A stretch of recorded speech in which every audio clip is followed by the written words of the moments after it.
Hey everyone, welcome back to my YouTube channel. And आज हम पढ़ने वाले हैं ईबीएस, आपके यूपी टेट सी टेट के एग्ज़ाम के लिए।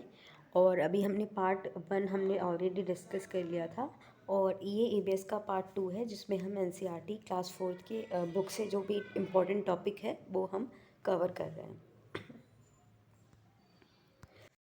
तो क्लास 4th में एक यूनिट है जिसका नाम है the story of Amrita.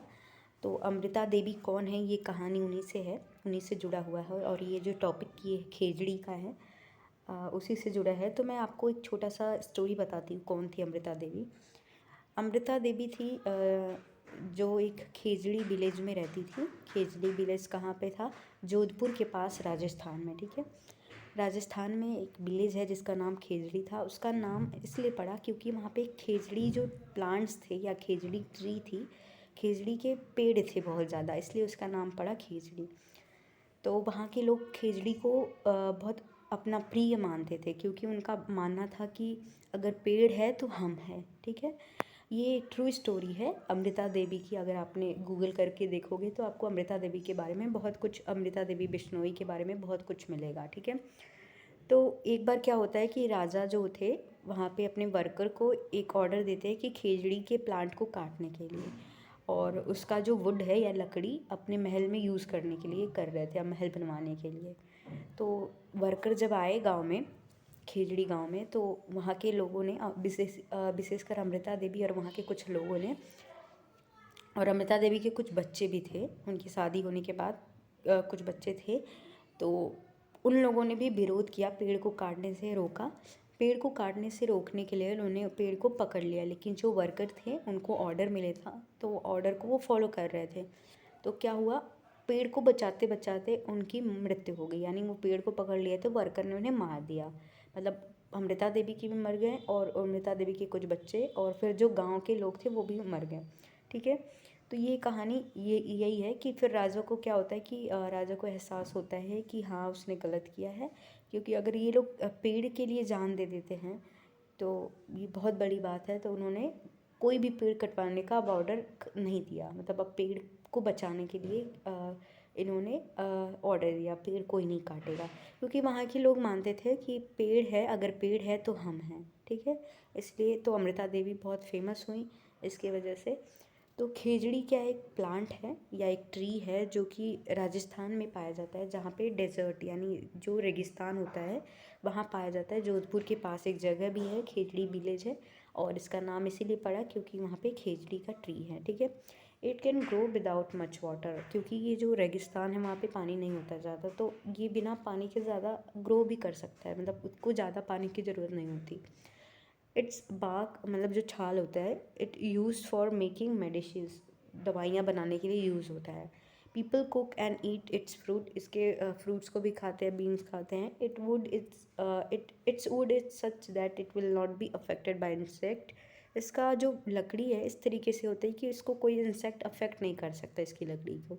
Animal in this area eat the leaves of the khejri and children like you play in its shade, मतलब जो बच्चे हैं इसकी छाँव में खेलते हैं, और जो पत्ते हैं वो जानवर खाते हैं।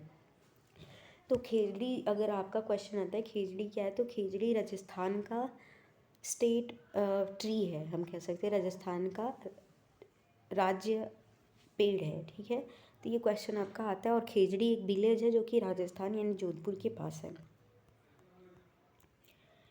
फिर आता है व्हाट इज़ RTE एक्ट, ये भी एक नेक्स्ट यूनिट है। तो इसमें जो इम्पोर्टेंट था वही मैंने लिया है। तो राइट टू एजुकेशन एक्ट 2009, आप सभी को पता है क्या है 2009। इसमें क्या होता है, 6 से 14 वर्ष के बच्चों को अनिवार्य और निःशुल्क शिक्षा देने की बात कही गई है।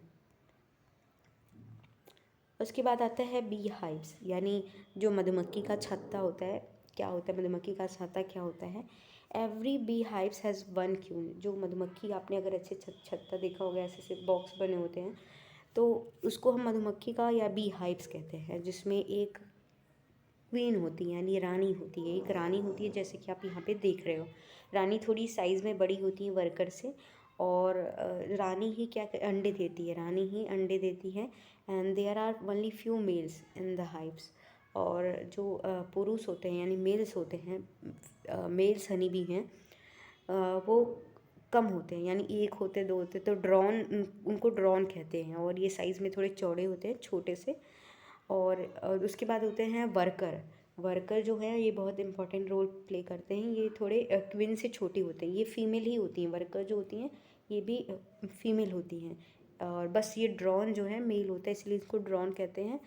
और और क्या होता है, वर्कर जो होते हैं बहुत इंपॉर्टेंट रोल प्ले करते हैं, क्योंकि ये क्या करते हैं, पहले तो बी हाइव बनाएंगे यानी छत्ता बनाएंगे मधुमक्खी का, फिर रानी को खिलाएंगे, रानी के लिए नेक्टर ले आएंगे, रॉयल जेली ले आएंगे, रानी को फीड करते हैं। और वर्कर बहुत मेहनत करते हैं, यानी बहुत हार्ड वर्कर हैं ये।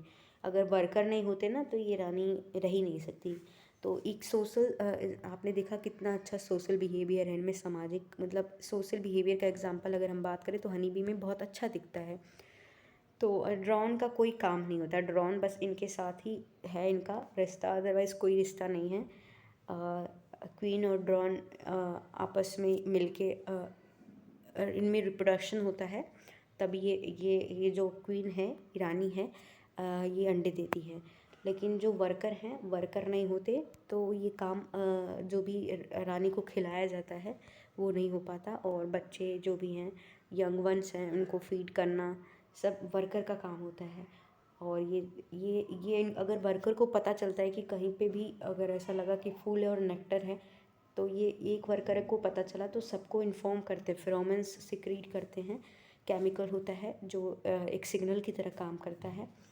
तो वर्कर क्या होते हैं, सबको इन्फॉर्म करते हैं। फिर ये दो तरीके से डांस करती हैं, एक राउंड डांस होता है, एक होता है वैगल डांस। तो दो तरीके से डांस करके सबको इकट्ठा कर लेती हैं, और फिर जो नेक्टर है वहाँ से लेके जाती हैं। तो वर्कर का देख रहे हैं कितना ज़्यादा काम कर रहे हैं। एंड तो क्या करती हैं वर्कर जो हैं, बहुत इंपॉर्टेंट रोल प्ले करते हैं बी हाइव में।